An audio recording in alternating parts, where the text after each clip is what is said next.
ಬೆಂಗಳೂರಿನಲ್ಲಿ ಮತ್ತೆ ಚಿರತೆಯ ಓಡಾಟ.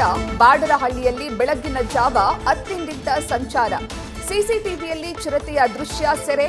ಮನೆಯಿಂದ ಹೊರಬರಲು ಸ್ಥಳೀಯರಿಂದ ಆತಂಕ.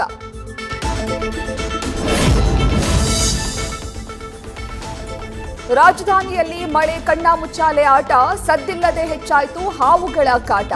ಶೇಷಾದ್ರಿಪುರಂನಲ್ಲಿ 13 ಸರ್ಪಗಳನ್ನ ನೋಡಿದ ಜನರಿಗೆ ಪ್ರಾಣ ಸಂಕಟ.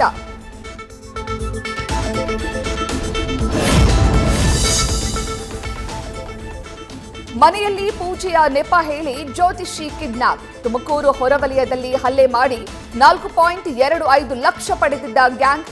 ಜ್ಯೋತಿಷಿ ಮೊಹಮ್ಮದ್ ತಾರಿಕ್ ಹುಸೇನ್ ದೂರಿನ ಅನ್ವಯ 4ರನ್ನ ಬಂಧಿಸಿದ ಪೊಲೀಸ್.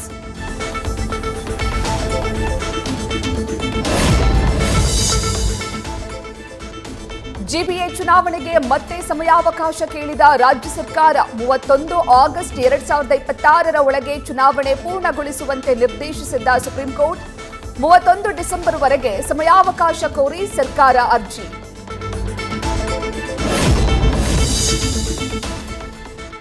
ಕರಾವಳಿ ಸಿನಿಮಾ ಟ್ರೇಲರ್ ರಿಲೀಸ್ ವೇಳೆ ಗಲಾಟೆ ಮಾಡಿದವರ ವಿರುದ್ಧ ದೂರು. ಅಭಿಮಾನಿಗಳೆಲ್ಲ ಸಿನಿಮಾ ಶೂಟಿಂಗ್ ವೇಳೆ ಪ್ರಜ್ವಲ್ಗೆ ಅಸಿಸ್ಟೆಂಟ್ ಆಗಿದ್ದವರಿಂದ ಗಲಾಟೆ.